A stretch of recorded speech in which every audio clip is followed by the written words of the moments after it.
When I was preaching in Australia, a lady was in the congregation who had been traveling by air from Australia to New Zealand over the Tasman Sea. And halfway across to New Zealand, they had run into a violent electrical storm, and the clouds seemed to be on fire with lightning all around the aircraft. And she was quite frightened.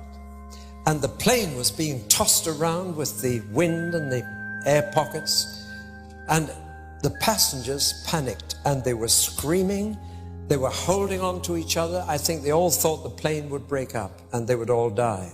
And the lady noticed that the lady sitting next to her against the window was praying. Well, anybody would pray in that situation. But she said to her, "Excuse me, but are you a Christian?" The lady said, "Yes." And so they said, "Well, let's pray together." And together they said, "Lord, you stilled the storm 2,000 years ago. Please do it again. But please still the storm inside the plane as well as outside."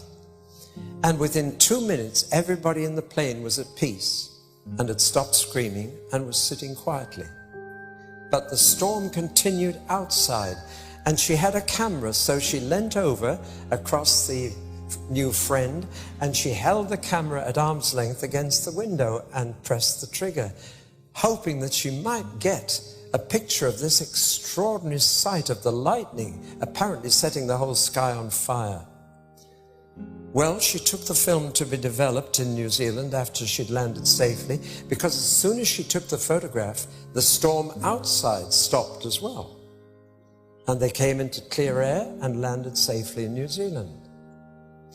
She took the film to be developed, and the shop rang her up later and said, "Your photographs are ready, but will you please come and pick them up yourself? I want to talk to you." And when she went to collect the photograph, she said, "Why do you want to talk to me?" And the photographer said, "Where did you get this photograph?" And she told how she'd held the camera against the window of the plane and how the storm had stopped as soon as she took the photograph.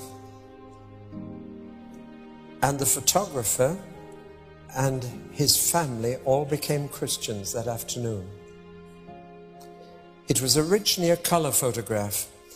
I've only managed to get it on black and white in this transparency, but this was how the photograph turned out.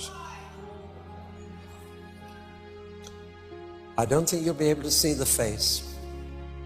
You will one day. But that was what the camera saw. She didn't. A figure in perfect peace, in control of the situation. I have only once in my life had the sheer privilege of having a vision of Jesus. I saw him. I can't describe his face to this day. But just to know that he was there and he was real. But one day we shall see him and see his face, and we shall be like him, for we shall see him as he is. Well, John had that vision, but it was frightening, as I told you last night.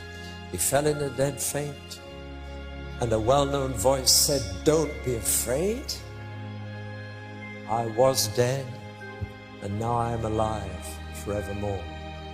You know of every other great world leader, every other founder of a religion, you have to say they were alive and they are now dead forevermore.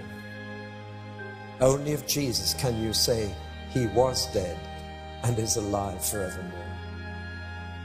Confucius is dead, Buddha is dead, Muhammad is dead, but Jesus is alive.